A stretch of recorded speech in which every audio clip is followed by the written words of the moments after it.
I'm Colin Hambrook. I'm an older white man with glasses and a grey coat and a blue jumper. And I'm sitting here in the Laing Gallery in Newcastle with Curator Rachel Boyd. My name is Rachel Boyd. I am a white woman in my mid-20s with short brown hair, wearing a blue jumper and a green patterned waistcoat. And we are sitting in front of a purple wall containing numerous paintings of flowers, um, coloured flowers on dark backgrounds, and the wall is hung in almost like a mosaic or grid style formation. And we're here today in an exhibition of Nerys Johnson's work that Rachel has curated called Disability in Practice. Yes.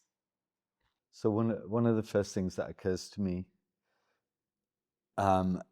seeing Nerys's, especially the gouache, as metaphor for disability, is just how bright and engaged and full of life and full of spirit they are. And in the drawings, the flowers are dancing or swaying, and there's a real visceral kind of enjoyment of life and appreciation of life.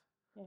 And I kind of get a sense of how much that was, in the face of the struggles, and how much that sense of appreciation kind of came psychologically through a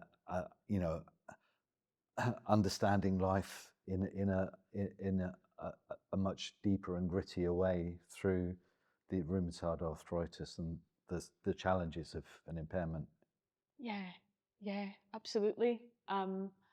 I suppose one thing that really came to mind as I was curating the show and putting the show together was that Nerys really did perceive of flowers as kind of vital and animate beings.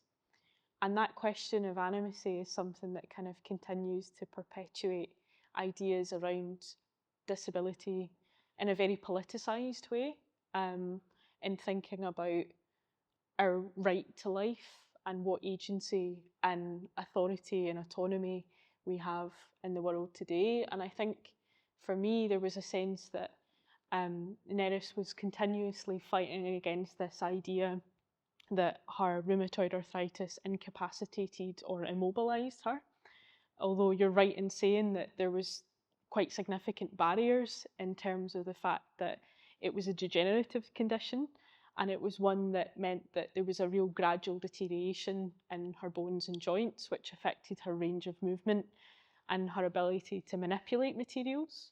So you mentioned gouache and watercolour, and I think one of the reasons that those two mediums are so dominant in the show is that they're flexible and malleable materials. So it means that the work can be made kind of continuously and perhaps slowly over periods of forced rest. So it can be reactivated with water, and kind of she can go back into the work and work again and work more and in greater depth with the work.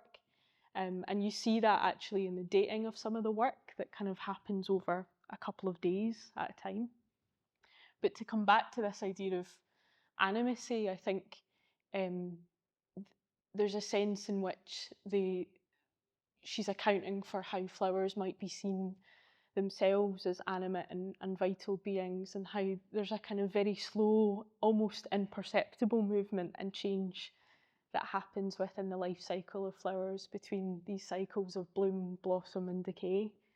And Nerys is very interested in that. And I suppose part of the reason why she was able to kind of see that and apprehend that so closely and so keenly was because she was predominantly working from home. And that was really a result of her rheumatoid arthritis. in the last kind of 12 years of her life.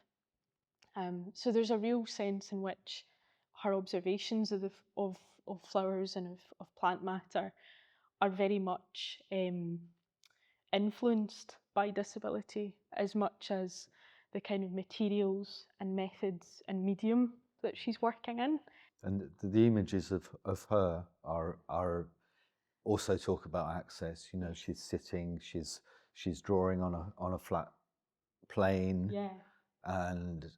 and she's you know, she's putting in the later works, she's putting her support workers in the paintings, and there's a real sense of symbiosis that of in that around access, in that they're supporting her, but they're learning from her. They're learning from her knowledge about art, and they're learning from her enthusiasm for the work that she's making. Yeah. So like what I suppose what you're getting at there is like a reciprocation between her and the support workers, or her facilitators as she called them. And I think there's also that reciprocal relationship on how she sort of looks upon flowers and plant matter, right? In the sense that she's constantly thinking and learning from the ways in which flowers adapt to their environment. And that's really influenced my interpretation of the show and a kind of definition of what I call access as practice. So it's that idea of kind of perceiving access as a creative method, and that it requires a certain ingenuity and effort and improvisation through time to be able to sort of adapt to the changing capacities of your body.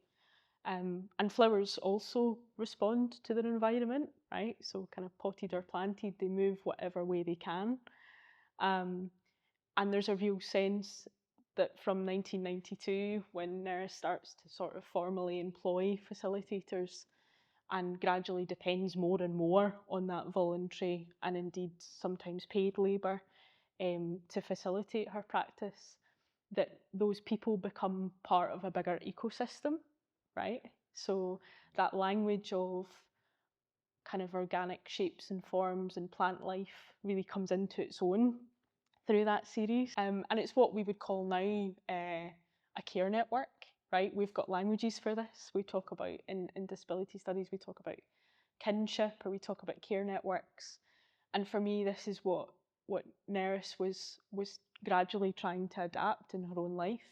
But it's also a response, I suppose, and this is quite an important thing to remark upon, I guess, is that it's a response to a change in her kind of socioeconomic circumstances as well.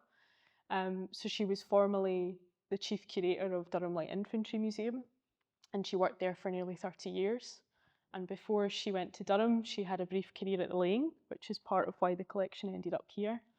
But she was essentially forced into early retirement as a result of ill health at 45. So there's a real sense that when she returns to painting at quite a late stage in her life, she's trying to understand how to sustain a practice, and how to sustain a practice at a point when she may be considered at her most vulnerable in terms of her health.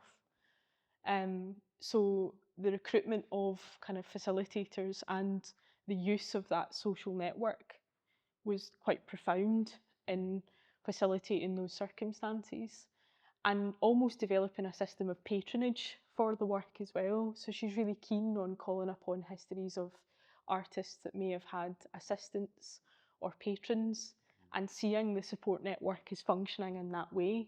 You were saying earlier that she had an association with Audrey Barker. Yes.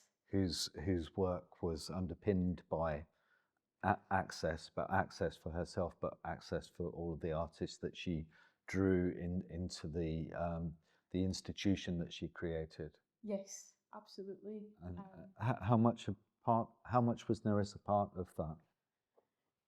It's an interesting thing to me, because not much of that association with disability arts is really documented within the archive, and indeed within the collection. There seems to be this separation between Nerys as a disabled person living with a very physical and visible and tangible disability, and the work of a disability arts movement that is more politicised or activist in its intent. But what I'm starting to learn through conversations with people that knew Nerys is that actually she did have a relationship with people living and working in those spheres, and perhaps was quite interested in what those movements were doing. And I think there was also a sense through which she was quite keen to separate her own work from this idea of it being a therapeutic painting, being a therapeutic or ameliorative practice associated with pain or vulnerability. So there's quite a famous quote that she gave in the year before she died to artists and illustrators. So she was featured on the front cover of a magazine called Artists and Illustrators, where she was interviewed by a woman called Kate Adams. And she said to Kate Adams that she actively resisted this idea of her practice being seen as any type of therapy. You know, if only they knew that it took every ounce of energy that I've got, every atom of concentration. So there's a real sense in which she's trying to convey that the practice requires a real physical effort, and that she's actually the agent of that effort, even when she's inciting other forms of support. So what I kind of imagine that she might have got from what contact and relationship she had with other artists that may have been working more in a disability arts vein is perhaps a sense of solidarity and community. And I don't think that should be undermined, do you know? So while the practice is quite different, and perhaps her way of thinking about disability through her artwork is quite different, there's still this sense of kind of kinship and solidarity that's important. So one of the items that I did find in archive was a catalogue for an exhibition called Keep in Touch that was curated by Nerys at the DLI in, I believe, 1987, which coincided with UN's International Year of the Disabled Person. And that catalogue was quite significant to me because it was the first instance in which I really understood that there was an interest in what disabled artists were doing that actually translated into who Nerys was as a curator. So it was a group show of disabled artists who were working predominantly with kind of textiles and craft and tactility through their work. And in the foreword to that catalogue, Nerys is very keen to emphasise I suppose what we now call disability gain, this idea of how impairment can actually inspire and inform other types of sensory experiences or impressions onto the world. And for Nerys, that focus in that exhibition was about touch and tactility. And one of the people that she kind of quoted in the foreword was Henry Moore. And that was really significant to me because Henry Moore's mother also lived with rheumatoid arthritis. And there was a sort of kinship or a moment in Nerys's career where she was invited to curate an exhibition of Henry Moore's work. And so they met each other, and part of their conversations and indeed their kind of rapport was informed through an implicit knowledge that they had this kind of shared experience of a disability or a condition that was indeed quite close to Nerys's own experiences.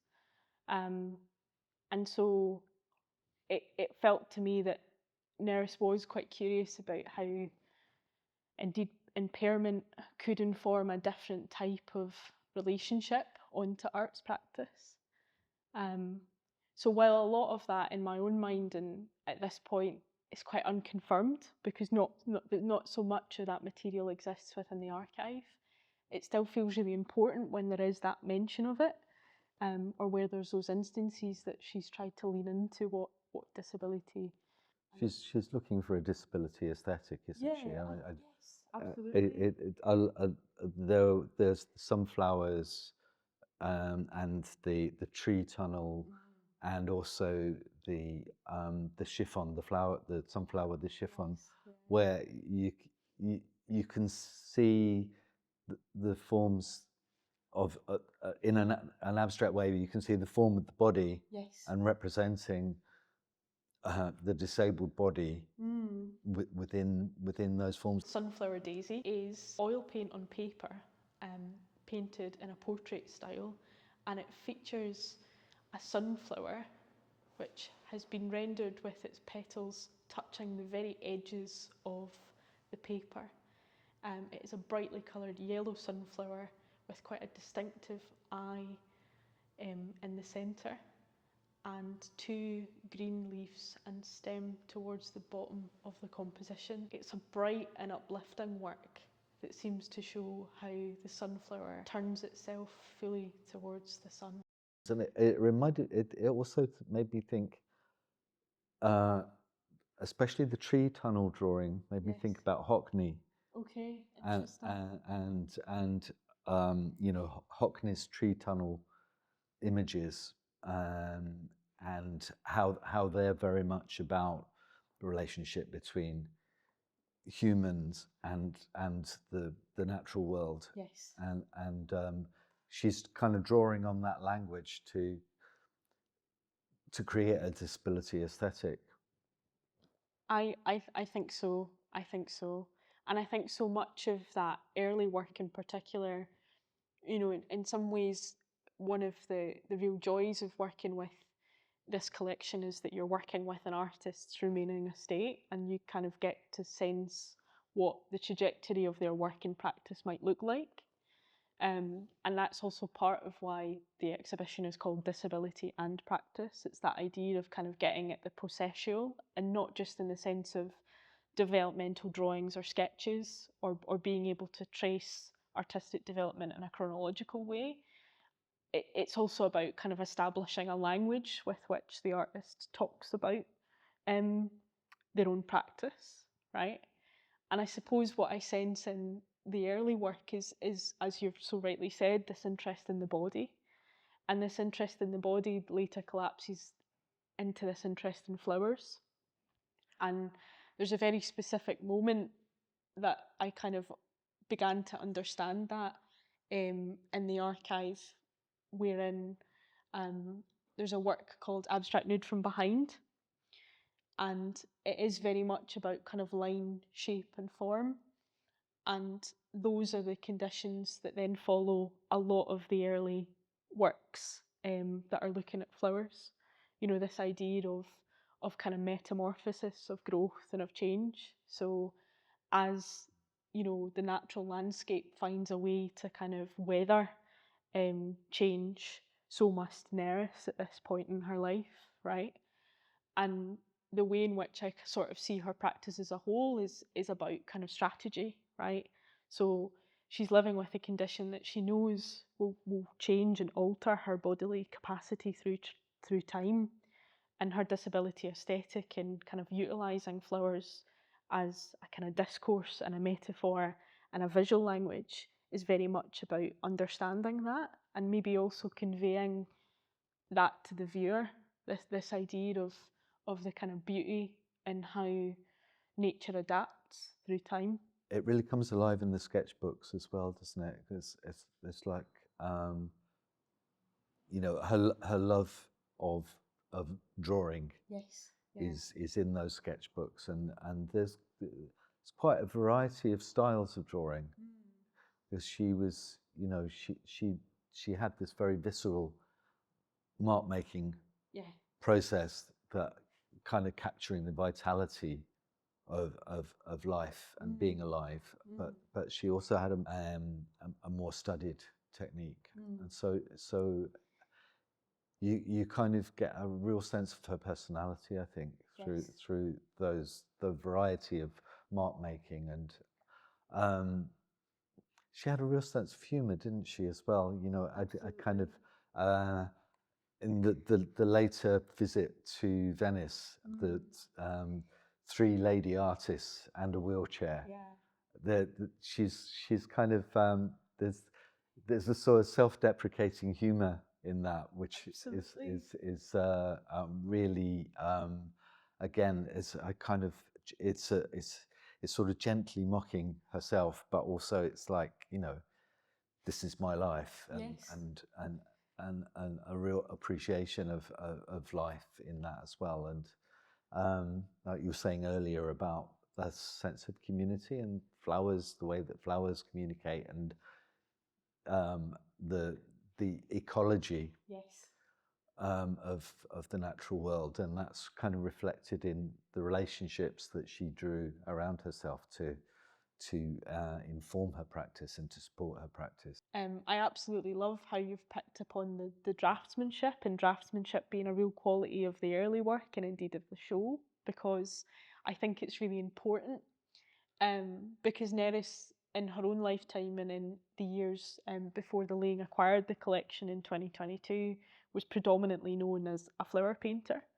So it's a lot of the work that's indeed behind us that was the work that's been the most kind of shown and associated with her practice. But we have like a great breadth and depth of work that attests to how she used mark making and how she experimented with different ways and means of drawing, including the etchings. She was in Dryburn Hospital for 4 months in 1994, recovering from extensive surgery to her right leg. And there's a sense of kind of drawing being a tool of immediate observation and a way of kind of conveying that very kind of immediate and tactile relationship to the world. But the interesting thing about these etchings is not only were they produced in a sort of crip time, in a time of kind of illness and absence from work, they were also kind of printed remotely, and we have some of the copper plates in the collection. And I suppose in the spirit of that, we also have a very early print of Nerys Johnson, a self-portrait that you can see just as you enter the gallery. And that was an archival restrike. And what that means is that we had the copper plate within the archive. It's a very small copper plate. It's a late self-portrait of Nerys Johnson. And I love that self-portrait because it shows her very much at work in a kind of specially designed mechanised chair that she had made for her in 1989, just after she retired as a curator. And we had that plate reprinted at Northumbria University as part of the show. So there's a sense that kind of mark making and drawing is a way of kind of very directly kind of observing and articulating your relationship to the world.